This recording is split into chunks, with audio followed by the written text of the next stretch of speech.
नमस्कार उज्जैन, स्वागत है आप सभी का अभय न्यूज के 16 मार्च बुधवार शाम की बुलेटिन में। मैं हूं आपके साथ सिमरन तिवारी। चलिए देखते हैं उज्जैन शहर की आज की कुछ खास हलचल। इस बुलेटिन के प्रायोजक है आरके डेवलपर्स। शानदार घर खरीदें अब अपने बजट में।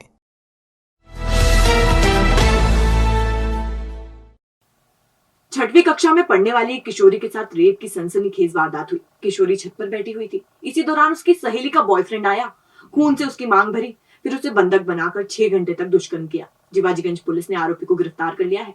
उसके खिलाफ पास्को सहित अन्य धाराओं में प्रकरण दर्ज कर कोर्ट में पेश किया। यहाँ से उसे जेल भेज दिया। दरअसल इस सनसनीखेज वारदात को अंजाम दिया भेरूनाला के 19 वर्षीय सौरभ उर्फ सोनू पवार ने। वृंदावनपुरा में रहने वाली 14 साल की किशोरी उसकी प्रेमिका की फ्रेंड है। किशोरी अपने घर की छत पर बैठी हुई थी। इसी दौरान सौरभ पास की स्थित धर्मशाला की छत से चढ़कर किशोरी के पास पहुंचा। उसने हाथ से खून निकालकर किशोरी की मांग भरी और शादी का झांसा दिया। फिर बहला फुसलाकर वो किशोरी को बंद धर्मशाला में ले गया और 6 घंटे तक बंधक बनाकर दुष्कर्म करता रहा। युवक किशोरी की सहेली का बॉयफ्रेंड है और किशोरी इसके चलते उसे पहले से जानती पहचानती थी। घटना से डरी किशोरी को उसने जान से मारने की धमकी भी दी। बताया जा रहा है कि युवक नगर निगम में सफाई कर्मी है। वो रामघाट पर सफाई का काम भी करता है। उस पर और भी आपराधिक प्रकरण दर्ज है। शंकराचार्य मार्ग पर स्थित सेठ बच्छाराज शॉपिंग कॉम्प्लेक्स में व्यापारियों ने दुकानें तो ये सोच कर ली थी कि कारोबार अच्छा चलेगा, ये दुकानें उनके नाम पर हो जाएंगी। लेकिन निर्माणकर्ता के संपत्ति कर नहीं चुकाने का खामियाजा अब व्यापारियों को उठाना पड़ रहा है। इन दुकानों का नामंत्रण निगम नहीं कर रहा है। शंकराचार्य मार्ग पर स्थित धर्मशाला का कमर्शियल उपयोग करते हुए दुकानें निकाल दी। ट्रस्ट अध्यक्ष सुशील भंडारी ने नगर निगम से 2002 में भवन अनुज्ञा हासिल की थी, लेकिन नक्शे हटकर यहां निर्माण कर लिया गया। मेजे 9 फ्लोर का हवाला देते हुए तल मंजिल पर 47 दुकानें बनाने के साथ इसके ऊपर इतनी ही संख्या में चैम्बर बना दिए गए।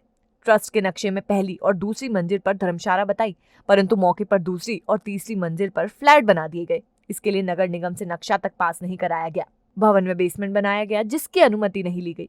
इसी तरह बेसमेंट में पार्किंग तक नहीं है। जब मौके पर नगर निगम ने जांच की तो भवन में 18 लाख रुपए से ज्यादा का संपत्ति कर निकाल दिया। ऐसे में कॉम्प्लेक्स में दुकान लेने वाले परेशान है कि संपत्ति कर बकाया होने से दुकानों और चैम्बर का नामांतरण नगर निगम नहीं कर रहा, क्योंकि नामांतरण के लिए बकाया चुकाना जरूरी है। ऐसे ही व्यापारी अल्पेश जैन और चंद्रकांत गादिया 2003 से लगातार निगम में नामांतरण की कोशिश कर रहे हैं, लेकिन नगर निगम नामांतरण नहीं कर रहा। व्यापारी अल्पेश जैन ने बताया कि भवन की चौथी मंजिल अवैध बनी हुई है। इस पर कई फ्लैट है। मेजे 9 पार्टीशन दिखाकर ग्राउंड और पहली मंजिल को एक ही बता दिया। ऐसे में भवन में कई तरह की अनियमितता होने के कारण नामांतरण नहीं हो पा रहा है। मैं 2002 में मैंने दुकान ली है, तब से मैंने आवेदन दे रखा है और तब से लेकर आज तक मेरा पूरा नगर निगम का नामांतरण का टैक्स जमा है। जब भी आता हूँ मेरे को सिर्फ एक ही बात मिलती है कि कार्यवाही चल रही है, हो जाएगा, पर अभी तक कोई हुआ नहीं है। मैंने 2 बार 181 पे शिकायत भी कर चुका हूँ, उसका भी कोई निराकरण नहीं निकलता है। चौधरी जब भी जाते हैं बस एक ही चीज़ लेके बैठते हैं कि 20,000 रुपये की एक्स्ट्रा चाहिए, 20,000 एक्स्ट्रा चाहिए, और अभी तक मेरा नामांतरण न तो उन्होंने करा है। और मैं 2002 से लेकर आज तक पूरा टैक्स भर रहा हूँ, मुझे रसीद भी मिल रही है, मेरे नाम से वहाँ जमा भी हो रहा है, तो वो ये भी नहीं बताते हैं कि ये किस खाते में जमा कर रहे हैं। करीब 1.25 साल से बंद जिला अस्पताल की लिफ्ट अब बदलने का रास्ता साफ हो गया है। 38 लाख रुपए की लागत से रोगी कल्याण समिति अस्पताल में आधुनिक लिफ्ट लगाएगी। इससे अस्पताल में भर्ती होने वाले मरीजों और उनके परिजनों को राहत मिलेगी और उन्हें सीढ़ियां चढ़ने से मुक्ति मिलेगी।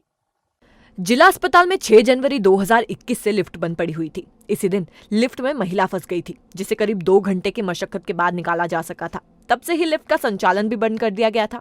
इस वजह से जिला अस्पताल में भर्ती होने वाले गंभीर मरीजों को बेहद तकलीफों का सामना करना पड़ रहा था, लेकिन शासकीय अनुमतियों के पेंच में फंसी लिफ्ट को शुरू नहीं किया जा सका। लिफ्ट शुरू की स्थिति में सिविल सर्जन ने गंभीर दुर्घटना होने की आशंका भी जाहिर की थी, जिसके बाद इसे बदलकर नई लिफ्ट लगाने का निर्णय लिया गया। लेकिन मुख्यालय से प्रस्ताव पर सहमति नहीं बनने की वजह से काम लगातार टल रहा था। इसके चलते अब कलेक्टर आशीष सिंह ने फिलहाल रोकस के पैसों से लिफ्ट बदलने का निर्णय लिया है। इसके लिए 38 लाख की राशि स्वीकृत की गई है। दरअसल जिला अस्पताल में 1980 में ओटिस कंपनी ने लिफ्ट लगाई थी, लेकिन पुरानी होने की वजह से इसके फ्रेम बार बार टूट जाती थी और हर बार कोई ना कोई मरीज या परिजन उसमें फंस जाता था, जिसके चलते गंभीर दुर्घटना होने की समस्या बनी रहती है। अभी ये संज्ञान में आया है कि जो ऊपर वाला एक फ्लोर बनना था वो कैंसिल कर दिया गया है। इसीलिए हमारे पास में जो रोगी कल्याण समिति का पैसा है अभी जो अस्पताल के पास पड़ा हुआ है, उसी से लिफ्ट की स्वीकृति देके हम लोग तत्काल लिफ्ट लगवाने की कार्रवाई प्रारंभ कर रहे हैं।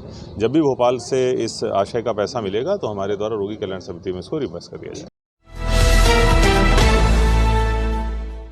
Galaxy Square a complete lighting solution. एक स्थान सो समाधान आपके लाए हैं सबसे कम रेट में best quality lights and accessories. LED lights, LED panel, सैविक western, Vinay Anchor switch, heavy quality rope light and all accessories जो चले सालों साल। Surya, Bajaj, Orient, blue ceiling fan, cooler, motor, geyser जो आप एक बार लगाएंगे तो सालों की छुट्टी पाएंगे। होलसेल रेट में उपलब्ध है LED flood light, LED street light, LED power light, LED series, all decoration items and handmade series. आपका 40 सालों का विश्वास हमारे साथ। गैलेक्सी स्क्वायर 1982 से शहर को दे रहा है complete light solution. Wholesale and retail rates are available for all electrical goods. Galaxy Square C6 Pandit Deendayal complex, Save road, Ujjain. Contact 9752843852।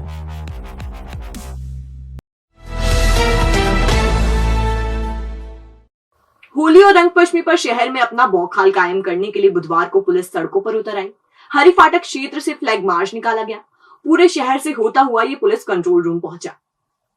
ASP आकाश भूरिया की मौजूदगी में हरी फाटक ब्रिज से फ्लैग मार्च की शुरुआत की गई, जो बेगम बाग, कोट मोहल्ला, तोपखाना सहित शहर के प्रमुख मार्गों से गुजरता हुआ कंट्रोल रूम पहुंचा।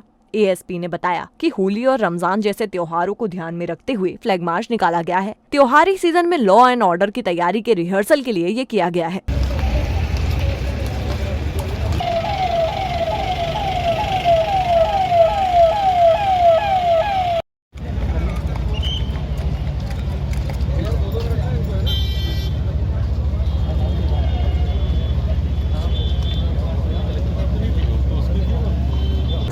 आने वाले होली के त्यौहार और रंग पंचमी के त्यौहार को देखते हुए पुलिस का फ्लैग मार्च का आयोजन किया जा रहा है, जो कि शहर के प्रमुख मार्गों से और शहर के जितने भी संवेदनशील इलाके हैं उनमें सबसे गुजारा जाएगा। और पुलिस का एक मार्च एक अच्छे त्यौहार और एक पुलिस की पुख्ता और दुरुस्त व्यवस्था के लिए निकाला जा रहा है। मैं उज्जैन शहर, उज्जैन जिले के वासियों को होली की बहुत बहुत शुभकामनाएं देना चाहूँगा। साथ ही साथ उनसे अनुरोध करूँगा कि कोरोना अभी पूरी तरह से गया नहीं, तो कोरोना की गाइडलाइन और कोरोना के नियमों का पालन करते हुए त्यौहार मनाएं। चरक अस्पताल में बीती रात पोषण पुनर्वास केंद्र में भर्ती 7 महीने के बच्चे को बाथरूम में बंद करने वाली महिला के खिलाफ पुलिस ने प्रकरण दर्ज कर लिया है। कोतवाली पुलिस ने आरोपी महिला पर प्रकरण दर्ज किया है। चरक अस्पताल की 4थी मंजिल पर संचालित पोषण पुनर्वास केंद्र में 6 माह की बेटी कीर्तिका के साथ संगीता पति राकेश निवासी घटिया भर्ती है। इसी वार्ड में ही 7 महीने का अनमोल भी भर्ती है। उसकी मां पूजा पति जितेंद्र सिंह भी देखरेख के लिए केंद्र में रहती है। मंगलवार बुधवार रात करीब 12:30 बजे पूजा गहरी नींद में थी। इसी दौरान संगीता ने अनमोल को वार्ड के बाथरूम में बंद कर दिया। उसके रोने की आवाज से लोग बाथरूम में पहुंचे और अनमोल को वार्ड में ले गए। कोतवाली पुलिस ने पूछताछ के बाद संगीता के खिलाफ प्रकरण दर्ज कर लिया है। कलेक्टर आशीष सिंह ने 2022 के लिए उज्जैन की तहसीलों के लिए स्थानीय अवकाश घोषित कर दिया है। इसके तहत 22 मार्च को रंग पंचमी पर उज्जैन, बड़नगर, तराना, नागदा, महिदपुर, घटिया और खाचरोद तहसीलों में अवकाश रहेगा। 16 अगस्त को भादवा सवारी के दूसरे दिन बड़नगर तहसील और 22 अगस्त को महाकाल की शाही सवारी एवं तिलभांडेश्वर महादेव की सवारी होने पर उज्जैन और तराना तहसील में स्थानीय अवकाश घोषित होगा। 6 अक्टूबर को दशहरा के दूसरे दिन नागदा, महिदपुर, घटिया और खाचरोद तहसील और 25 अक्टूबर मंगलवार को दीपावली के दूसरे दिन उज्जैन, खाचरोद, बड़नगर, तराना, नागदा, महिदपुर और घटिया तहसील में स्थानीय अवकाश घोषित किया है। बायो एंजाइम के प्रयोग द्वारा क्षीरसागर कुंड के पानी को साफ करने का काम बायो एंजाइम उद्यमी अकादमी बेंगलुरु और रूपांतरण सामाजिक एवं जन कल्याण संस्था उज्जैन ने किया। अकादमी का दावा है कि 1 माह में कुंड का पानी पारदर्शी और दुर्गंध रहित हो जाएगा। बुधवार को फायर ब्रिगेड के कर्मचारियों के सहयोग से बायो एंजाइम का छिड़काव किया गया। छिड़काव का असर अगले 2 से 3 दिनों में दिखाई देने लगेगा। इसके बाद एंजाइम का एक बार और छिड़काव किया जाएगा। इससे पानी साफ हो जाएगा और बदबू भी नहीं आएगी। इससे मछलियां और अन्य जलीय जीवों को भी नुकसान नहीं होगा। और अब खबरें दे दनादन। राज्य निर्वाचन आयोग ने पंचायत निर्वाचन के लिए फोटोयुक्त मतदाता सूची के वार्षिक पुनरीक्षण का काम तय कर दिया है। नवीन परिसीमन के आधार पर पंचायत वार्ड विभाजन का आधार पत्रक 16 मार्च तक किया जाएगा। चिन्हित मतदाताओं को क्षेत्रवार लिंक करने का कार्य 23 मार्च तक किया जाएगा। सूची का अंतिम प्रकाशन 25 अप्रैल को होगा। कलेक्टर आशीष सिंह ने होली यानी धुलेंडी पर दोपहर 3 बजे तक एवं 22 मार्च को आने वाली रंग पंचमी के लिए अपराह्न 3 बजे तक जिले में ड्राई डे घोषित किया है। राज्य निर्वाचन आयोग ने नगरीय निकायों की फोटोयुक्त मतदाता सूची के वार्षिक पुनरीक्षण 2022 के अंतिम चरण का कार्यक्रम जारी कर दिया है। इसके मुताबिक सूची का सार्वजनिक प्रकाशन 4 अप्रैल 2022 को किया जाएगा। दावा आपत्ति केंद्रों पर दावे आपत्ति 11 अप्रैल तक लिए जाएंगे। आपत्तियों का निराकरण 16 अप्रैल तक किया जाएगा। फोटोयुक्त अंतिम मतदाता सूची का नगर पालिका वार्ड तथा अन्य सार्वजनिक स्थानों पर सार्वजनिक प्रकाशन 25 अप्रैल 2022 को होगा। वंचित किशोरों के परिवारों के लिए जागरूकता अभियान का आयोजन नवाखेड़ा और बाढ़ कुम्मेद में किया गया। इसमें बालक एवं बालिकाओं के अभिभावक उपस्थित थे।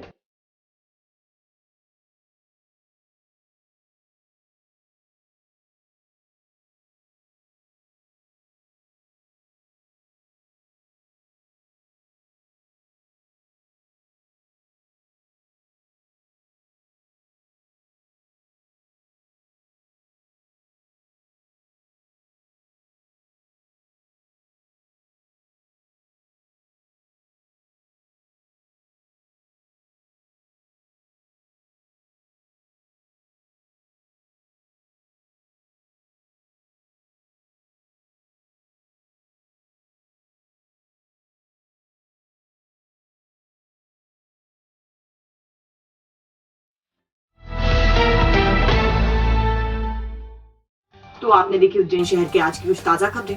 कल फिर मिलेंगे इसी समय। नमस्कार।